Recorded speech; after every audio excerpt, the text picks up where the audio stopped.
The Wizard of Oz, the con man, the man behind the curtain, the humbug who became a hero. Oscar, Zoroaster, Fadric, Isaac Norman, Hankel, Emmanuel, Ambrosio Diggs. Though thankfully most adaptations just call him Oz. What about him? From the booming, disembodied ruler hiding behind a curtain in the Emerald City to the fallen showman reduced to a sideshow magician in a broken version of Oz. And from the self-made savior who chooses illusion to protect a kingdom to the charismatic architect of propaganda whose reign finally collapses. Let's get into it!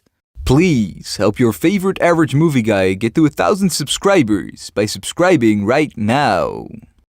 The Wizard of Oz, 1939. First, the wizard appeared in almost every silent film. The Fairy Log and radio plays, played by Sam Smiling Jones. The Wonderful Wizard of Oz, played by Hobart Bosworth. The Petrol Girl of Oz, played by Todd Wright. His Majesty the Scarecrow of Oz, played by J. Charles Hayden. The Wizard of Oz, played by Charles Murray, as well as an animated form in The Wizard of Oz. Then we move on to the version that didn't just introduce him to mass audiences, it defined the wizard for generations, played by Frank Morgan. At the beginning, the wizard is presented as this omnipotent figure, the great and powerful Oz, bathed in flame, smoke, and emerald grandeur. He speaks with the authority of a god, commands with a voice that rattles the room, and demands impossible tasks from Dorothy and her friends. But behind the curtain, he's just a man, a carnival magician from Kansas operating machinery and levers to manufacture the illusion of fearsome power. Interestingly, this wizard is seen only as a floating head and as a human, not in any of the other shapes that he appears in the book. What makes this portrayal so enduring is the perfect balance Frank Morgan strikes between con artist and kind-hearted father figure. His wizard isn't evil, just terrified of being exposed. He represents imposter syndrome long before it had a name. This wizard set the template. Nearly every future adaptation, whether faithful or boldly revisionist, would define itself in relation to this version, imitating him, subverting him, or pushing back against the idea entirely.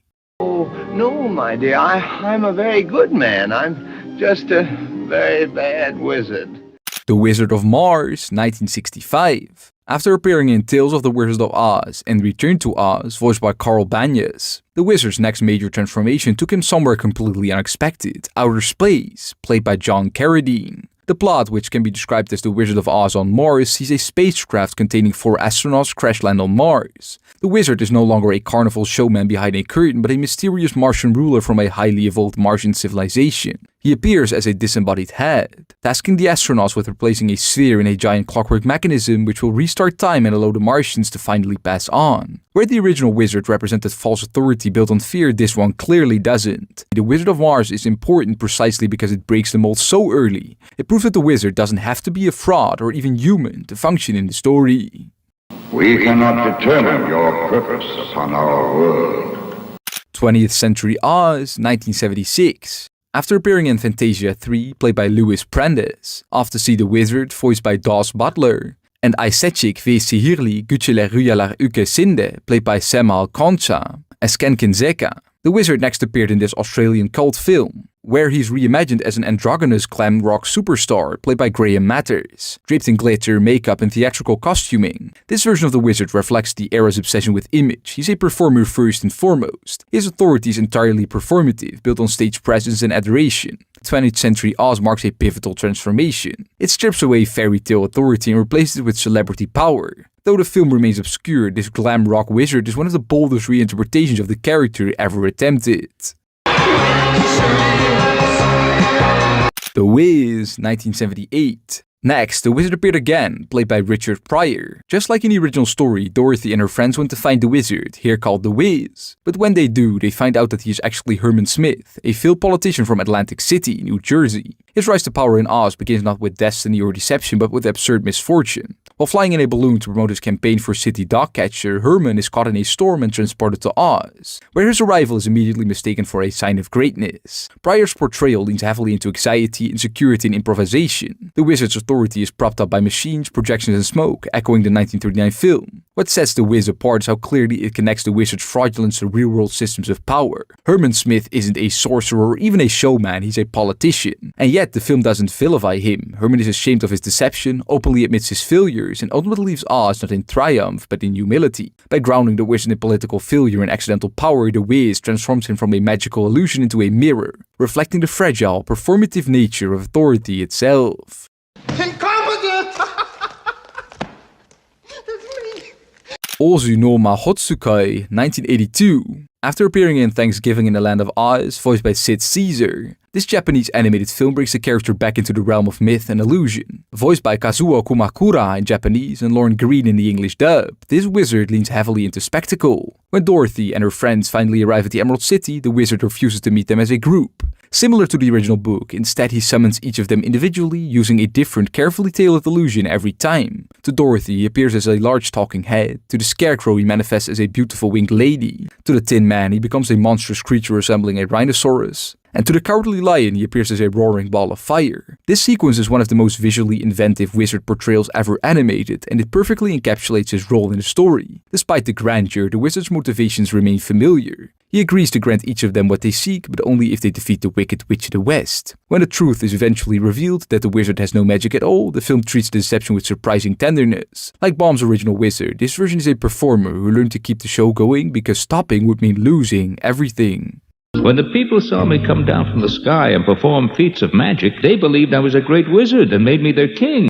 Os Trapalhões e o Mágico de Oróz, 1984. After appearing in Sekai Maisaku Doa Manga Shiritsu and Vekraini Zarnochsika Oza, voiced by Jacek Ziz, the wizard's next cinematic incarnation takes a sharp turn into broad comedy, in the Brazilian parody that fully embraces absurdity, slapstick, and cultural satire, and its wizard reflects that shift perfectly.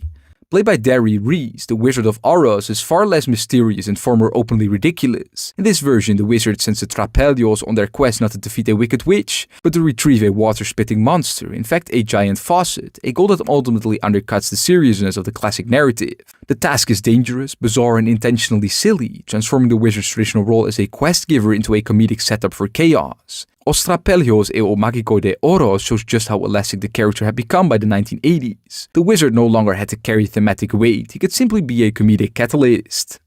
Assim como levar coração no peito.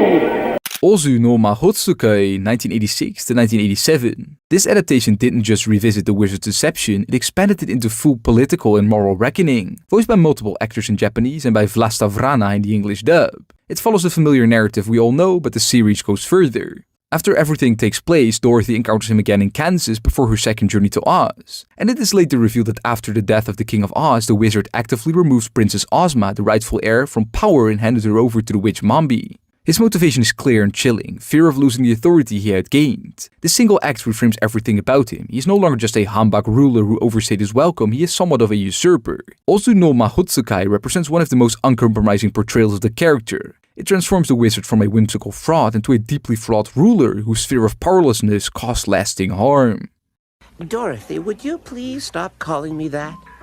The Wizard of Oz, 1990. This animated television series made a deliberate choice to return the wizard to something more familiar, positioning itself as a direct continuation of the 1939 film, and its portrayal of the wizard reflects that legacy. Voiced by Alan Oppenheimer, Dorothy returned to Oz, with the Wicked Witch of the West resurrected and the wizard in a hot air balloon who becomes trapped under a spell. Caught in an evil wind that causes it to be endlessly blown around the skies above Oz, leaving him stranded, helpless and unable to land. This setup immediately reframes the wizard's role. Instead of being the distant authority figure issuing impossible demands, he becomes the one in need of rescue multiple times. Later in the series, he also accompanies Dorothy and her friends to Music Town. The Wizard of Oz marks a return to innocence. After adaptations that questioned his morality, this series restores him as a benign, slightly bumbling figure, less a ruler, more a companion. Nonsense! According to my trusty compass, there are no mountains for 100 miles! The Muppets Wizard of Oz, 2005. After appearing in The Wonderful Galaxy of Oz, voiced by Ichiro Muraishi as Dr. Oz, somewhat based on the wizard, Sekai Maisaku Doa Manga Shiritsu, voiced by Yusaku Yara, The Oz Kids, voiced by Steve Stoller as Frank's father, and Adventures in the Emerald City, voiced by Anatoly Petrov. This version leans fully into parody, while still offering one of the most detailed and self-aware takes on the wizard's origin. Played by Jeffrey Tambor, this wizard is revealed to be Francis Cornfine, a former tour bus driver from Hollywood. When Cornfine demonstrates his unusual talent for manipulating his fingers, the residents assume they're witnessing immense magical power. Feeling a responsibility to give the public what they want, Cornfine constructs elaborate devices, special effects, and mechanical tricks to maintain the illusion of Oz the great and powerful. What makes this version especially clever is that it doesn't just parody the wizard's illusion, it highlights their adaptability. This wizard custom builds his authority around the fears and expectations of whoever stands before him. The difference is that here, the audience is in on the joke from the start. An ordinary guy from Hollywood. Tin Man, 2007. The next appearance of the wizard asks what happens when the illusion of power collapses long before the story begins. Played by Richard Dreyfuss, the character known as the Mystic Man is one of the former rulers of the Central City, the capital of the Outer Zone, this universe's equivalent of the Emerald City. But unlike earlier incarnations, his fall from power has already happened. By the time the story unfolds, the Mystic Man has been reduced from ruler to performer. He's no longer the humbug overlord pulling levers behind the curtain, he's the main attraction in a Central City magic show. The illusions remain, but their purpose has changed. He advises DG, this story's Dorothy, where to go, but is killed for it by Ascadelia. Dreyfuss portrays the Mystic Man as a fragile, deeply traumatized figure. Where in earlier versions the wizard's lie is revealed at the climax, in Tin Man the lie is all that's left. And you know the meaning of life. Dorothy and the Witches of Oz, 2012. After appearing in Tom and Jerry and the Wizard of Oz and Tom and Jerry Back to Oz, voiced by Joe Alaskey, his next appearance no longer makes him a showman. Portrayed by Christopher Lloyd, he becomes something far more dangerous and far more modern, a strategist. When the Emerald City comes under attack by the forces of the Wicked Witch of the West, she seeks the Book of Miniairu, a powerful artifact containing the changing word, capable of reshaping reality itself. The wizard declares a ceasefire, offering to surrender the book in exchange for a binding agreement. The Wicked Witch and her allies will never attack, harass, or interfere. As part of the bargain, the wizard is forbidden from ever attempting to retrieve the book. This moment reframes the wizard entirely. He doesn't rely on illusion or intimidation, he brokers peace through compromise. When later the Wicked Witch finally obtains the key, she believes victory is assured, until it is revealed that the key is a fake. The wizard never violated the ceasefire, never reclaimed the book, and yet still ensured it could never be used to dominate reality. It's one of the most sophisticated cons a wizard has ever pulled on screen. In the long lineage of wizard portrayals, Dorothy and the Witches of Oz represents the wizard at his most evolved. He's no longer pretending to be powerful, he understands exactly how power works. I already have. My word is my word. Oz the Great and Powerful, 2013. Next, we get to both a prequel and a thesis statement. A film dedicated entirely to explaining how the Wizard of Oz became the man behind the curtain. Played by James Franco, Oscar Diggs is a small-time magician, a con artist, and an unapologetically overconfident flirt. His magic is sleight of hand and misdirection, and his ambition is nakedly material. When he's swept into Oz by balloon, he doesn't arrive as a savior, he arrives looking for a payday. His encounter with Theodora, who will later become the Wicked Witch of the West, is pivotal. Oscar's casual charm and half-hearted affection inadvertently spark her obsessive love and ultimately her descent. And yet the story doesn't freeze him there. As Oscar travels through Oz, he begins to understand the scale of what he stumbled into. He sees how desperately the people need a symbol, not just a ruler. His solution is the most wizard-like act imaginable. Using his balloon, Oscar stages his own apparent death, creating the illusion that he has been physically destroyed by the witches, declaring that his death has now allowed him to shed his mortal form. The lie isn't an ending, it's an origin. For the first time in the franchise's cinematic history, we see the wizard deliberately choose illusion not for ego but for protection. Crucially, Oscar does not end his journey alone. He assembles a fragile, improvised family. Glinda the Good Witch, Findlay, and the China Girl. These relationships anchor him, offering a moral center that spectacle alone never could. In the grand arc of the wizard's portrayals, Oz the Great and Powerful is the moment where the lie stops being accidental and becomes intentional. Oscar Diggs doesn't stumble into power, he architects it. And in doing so, the film reframes the Wizard of Oz not as a failure of honesty, but as a response to need. A man who realizes that in a world already broken, sometimes belief itself is the strongest magic available. The curtain doesn't hide him yet, it hasn't been built. Oscar, Zoroaster, Frederick, Isaac, Norman, Henkel, Emmanuel, Ambrose, Diggs. But everyone calls me Oz. Once Upon a Time, 2014. The wizard next appeared with one of the most cynical and arguably cruelest interpretations ever put to screen. Portrayed by Christopher Gorham, originally a man named Walsh from Kansas, he finds his way to Oz much like his predecessors and reinvents himself as Oz the Great and Terrible. From the very beginning, his rule is built on illusion. Unlike many other adaptations, this wizard is actively criticized within the story. His most consequential encounter is with Selena, who in a fit of rage tears down the curtain. But instead of destroying him, Selena repurposes him. She transforms him into a flying monkey, reducing the once feared wizard to a literal servant. But later he appears in the real world, New York City. Under the name Walsh, he begins a relationship with Emma Swan, but once again the illusion cracks. In Once Upon a Time, the wizard is not a misunderstood conman or a flawed protector. A man who builds power on illusion alone will eventually be exposed, and when the curtain falls, there's nothing left to save him. I've known this was right since the moment you walked into my furniture shop. Emerald City, 2017. After appearing in Supernatural, played by Kartik Kinsella as the Man of Letters, Lost in Oz, voiced by Alexander Polinsky as Fitz, and The Wiz Live, played by Queen Latifah as a female for the first time. Here, portrayed by Vincent D'Onofrio, this wizard is less a showman and more a tyrant, and the series reframes Oz itself as a dangerous, politically charged fantasy world. Magic is illegal, witches are persecuted, and the wizard's power is enforced through fear rather than illusion. His true name is eventually revealed to be Frank Morgan, a nod to the original film, who arrived in Oz through an early experiment. Unlike traditional versions of the wizard, this incarnation doesn't simply pretend to have magic, he actively tries to replace it with technology and force. He outlaws sorcery while secretly exploiting witches when convenient, using them to maintain control over key institutions. By the end of the series, the wizard stands exposed, not as a master of Oz, but as a man desperately clinging to control in a world that fundamentally rejects him. As the Beast Forever approaches and the witches of Oz unite against him, the illusion of his supremacy collapses entirely. In Emerald City, the wizard is no longer a charming liar or a misunderstood fraud, he is the embodiment of colonial arrogance. It's one of the bleakest, most politically charged portrayals of the wizard ever, and a reminder that in Oz, power without wonder is ultimately hollow. You shoot me and you'll never go home! You shoot me and you'll be stuck here forever! Dorothy and the Wizard of Oz, 2018 to 2020. After appearing in The Steam Engines of Oz, voiced by William Shatner, next the wizard took a sharp turn into full Saturday morning cartoon territory.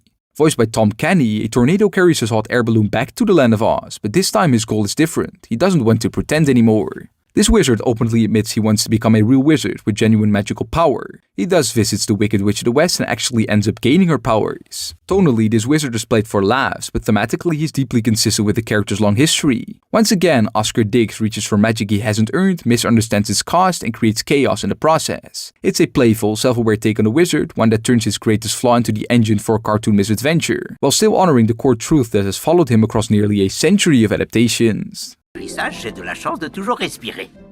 Wicked 2024. Next, the wizard steps into the spotlight not as a mysterious figure behind a curtain, but as a central architect of Oz's political and moral collapse, portrayed by Jeff Goldblum. Unlike earlier adaptations that emphasize spectacle or deception alone, Wicked represents the wizard as something far more dangerous. A populist ruler who understands exactly how power works. He doesn't just fool Oz, he manages it.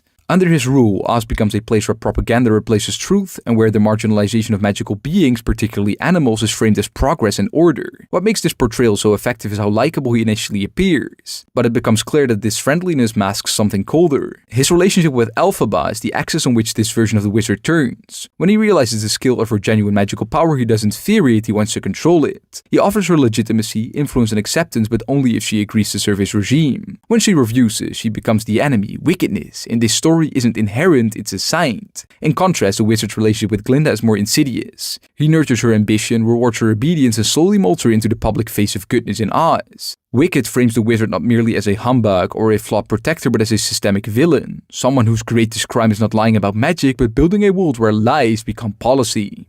That's a mighty tall order. I should know. Wicked for Good, 2025. This film brings the cinematic arc of the Wizard of Oz to its most sobering conclusion. Where Wicked exposed how he builds his power, this second chapter confronts what the power costs. Portrayed once again by Jeff Goldblum, the wizard no longer stands at the center of Oz's story as a charismatic architect of control. Instead, he becomes a figure of retreat. His authority still exists, but it's strained. This film positions the wizard as a man whose greatest weapon, narrative control, is finally slipping from his grasp. What's striking about For Good is how it refuses to redeem him through confessions or sacrifice. The wizard is not granted a grand moral awakening. Instead, he's exposed through contrast. By the end of For Good, the wizard is still alive, still human, still unmagical, but no longer central. Oz moves forward without him, and that perhaps is the most damning outcome of all. He isn't truly part of the story anymore, and for the first time, Oz doesn't need him to be. I'm not a bad man. I'm just... Yes, you are. And there you have it, the full history of the Wizard of Oz in movies and TV. From his appearance in the iconic classic to his many interpretations as a dreamer, tyrant, manipulator, and a man chasing greatness. Now let me ask you, what did you think of Wicked for Good, and what is your favorite portrayal of the Wizard of Oz? Let me know in the comments below and be sure to subscribe for more videos like these. I have been Dean, the average movie guy on your screen. Big thanks for watching. See you next time. Roll the credits.